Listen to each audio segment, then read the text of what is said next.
Hello, everybody. Welcome to another episode of Simply Finance.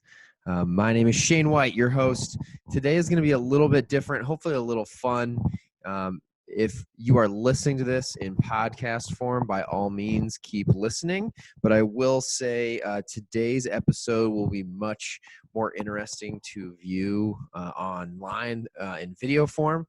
YouTube is where this will be primarily. And then I am currently working on getting a lot of these up on other social media platforms. But for today, if you have the opportunity to watch this one, it would be better. What we're going to do today is a little different. We're going to walk through one of the Q1 earnings, one for a company that is making a ton of buzz today. And I thought it'd be cool to just walk you guys through what a presentation looks like. I will add a link to the investor presentation in the show notes. So if you're listening today, I will, walk through this and explain like I always do. And then you could go back later and look at it yourself. Or honestly, if you want to right now, go to the show notes, click the link, and you can walk through the slide deck with us and see for yourself. That might be another awesome option. So I'll start off quickly. The markets just closed. The Dow was down 0.91%, the S&P down 0.7%. The NASDAQ was the only one really up 0.5%. So a pretty flat, slightly down day in the stock market today, as there was no real major news coronavirus related. I think if anything, companies announced a lot of longer staying at home orders for employees and, more airline news. Really for me, airlines and oil took a hit today. And so my Shane index took a beating, down 2.44% today. So my index has had some wild swings, like I've said the last few days. It's a very volatile little portfolio that I've put in there for now. And you're seeing that in the swings to the price. So what are we talking about today? Today is all about Beyond Meat. It's a publicly traded company. And for you guys that don't know, they've been kind of booming the last couple of years. They essentially make a meat alternative. So they kind of explain a little bit in this deck, but they're quickly gaining steam in the industry. And I think what you'll see in the deck, and I'll walk through it quickly today, is more of a rant showing you how this works. And I think you guys will enjoy this one. But what you're really going to see is today was a culmination of kind of a perfect storm of two things. One, great earnings from Beyond Meat. They have a great story. They have a great trend right now in the market. And it couldn't come at a more perfect time. As many of you probably have seen or heard, the meat industry is kind of in shambles right now, having a ton of shortages. And they are going to ride the success, or not success. They're going to ride the pain for the meat industry, which will be success for Beyond Meat. So what you're seeing and what investors are running to is they think it's a lot of these locations and places that sell meat in like burger patties and other forms. If they're out or running out, Beyond Meat could be a great option and a great alternative. So I'm going to start sharing my screen here for you guys watching, and for you guys listening. You will be able to follow along with the link or just listen to me, and you'll see it that way too. So here we are, everybody. So Beyond Meat. So this is what an investor presentation looks like. Let's see here. I can't seem to, oh, here we go. Oh, I can't, it won't let me see my cursor. I apologize. I have not done one of these before. And I just don't know why it's hiding my cursor. I literally can't see anything. All right, well, I'm going to try this the best of my ability and see how this works. I apologize for the little delay there. So whenever you see these, they always have a disclaimer about, their information here is a forecast. It's not a guarantee. They go through a business review. This first slide is really interesting. If any of you are interested, I'm not going to dive through it today, but I read through a little bit myself. It just goes into the proprietary information of why Beyond Meat is super similar to real meat in a lot of different ways. They have some pictures here and some chemical makeup things. And then they kind of go into their mission statement. They also, claim that a lot of good growth companies are going to show you why they are great at innovation. And here's a whole slide on their innovative abilities and kind of like how they are competing in the down here. They even show R&D as a percent of net revenue. Probably a little misleading since their net revenue is a lot lower than the likes of a Nestle, Kellogg, Conagra, Kraft, Hormel, or Tyson, but just shows that as a percent, they're investing a lot more into their R&D than some of their competitors. Which for all of you that are looking for those longer term growth stocks, this is a great opportunity and potentially someone who has a chance to really be one of those growth engines to your portfolio over a period of time, and most likely a longer period of time for these guys. So they kind of go into a business update. What I wanted to point out and why this is so crazy,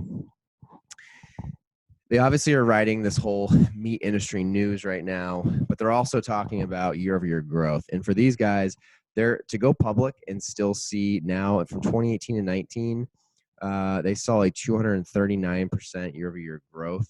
And at this point last year to this year, they're seeing 2019 year to date through Q1 to 2020, 141% growth rate. That's astronomical, honestly. And in food, that's phenomenal. They have a whole slide here going through brand awareness and actual doors and locations. They do a good job in this slide here, slide 8, talk about at IPO where they were at, which is a really important metric for me. That's the first day they were public, so knowing some of their basic information on that day, and then from March 2020 and the growth rate, that's huge, and it's a great comparison to put in there. And their IPO was October 2018, so it just gives you a good way of knowing that time frame in this data. It's great to see their brand awareness up. I mean, to be honest, like I haven't looked through any of their earnings reports before, but this is a really good deck, a really user-friendly one. I thought it'd be cool to show you guys. Let's see. I'll skip through retail. They had a good job here of tracking their success. So they talk about their growth in retail, food service, international. They're really pounding a lot of the avenues that I think a lot of people who would sell a meat alternative, they probably would hopefully think of, but I'm not going to lie. They're going into a lot of places that I didn't personally think were going to be avenues of growth for them. So they're very innovative. They remind me a lot of the company that I've worked for the last few years, RX Bar, just really thinking about every corner of the industry and where you can crack into it. So they do a great job of that. And that's also what's helping fuel their growth. They've also recently got great international expansion. And honestly, in here, I could go on and on about their development as a company. And I think that's something that I would push all of you to go read. But really what I wanted to walk through mostly here is their financial update. So let's see, this is slide 13. They start their financial update. 141% year-over-year growth in net revenue, 240% growth in gross profit. Gross margin was up 1,200 basis points, and they went from losing $5 million last year to making 1.8 in income. So that's kind of the key here, and I think partially why they popped today. I think it gives investors like you and me the ability to see all this innovation and money they've been pouring. So in the past, you think about a lot of these companies that go public, or a lot of companies that are young, hot, entrepreneurial companies on the up and up, they're going to have crazy operating expenses while they innovate, right? They're paying all sorts of money to innovate. They try to raise capital to cover that. They usually still lose money, and that's why they keep raising capital. For a company this young who's taking on big meat, I'll say, which is like, that's like this meat industry that's been around for a long time and has a lot of old school competitors. They're taking them on, and they've shown that they can be profitable. So that's really the key here that I think is really exciting. It definitely makes me want to think about putting them in my portfolio.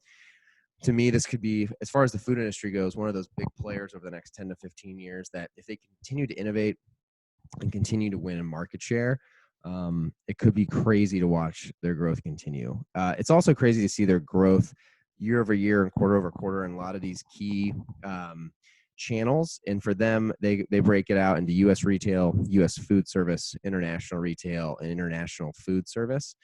And they're really seeing tons of growth across the board, to be completely honest. It's crazy to see. Even like the food service was not a space that I particularly thought was going to be a huge play for them, and it's continued to grow. I mean, 2020 year to date, they're up 156%. Astronomical. So they're basically in more stores. They're in more like fast food restaurants.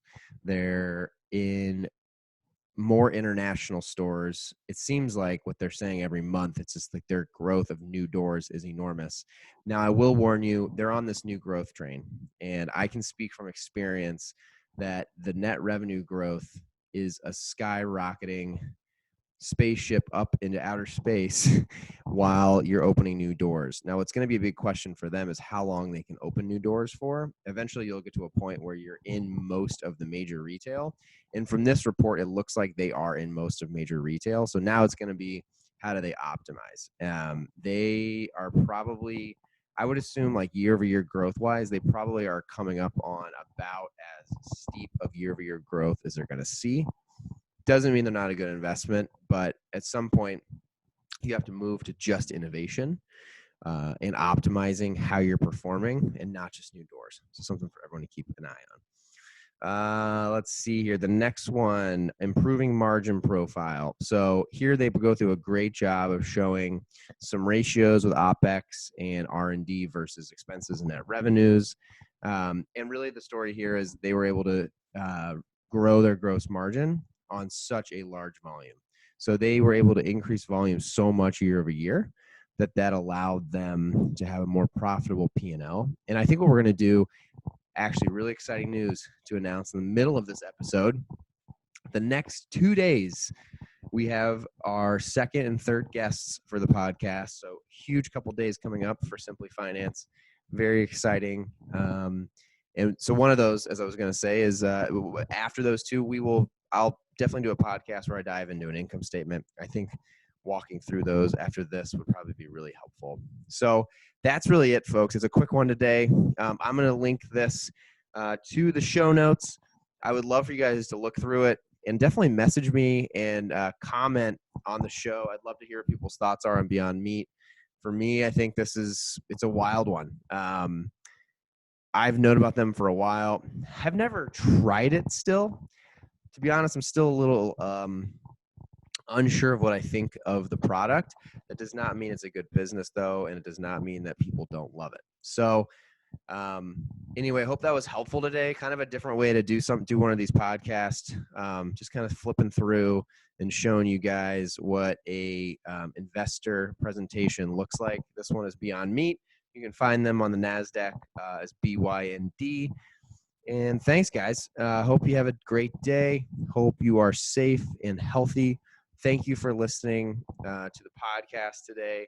I always appreciate all of your support, and really can't thank you all enough for supporting the podcast. So thank you again. I hope you guys all have a great day, and we'll be back soon with another episode of SimpliFinance. All right, guys. Thank you. Have a great day. See ya.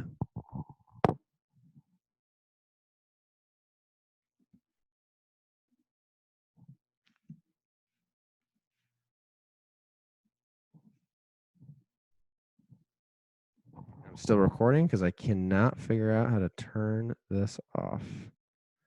What is going on?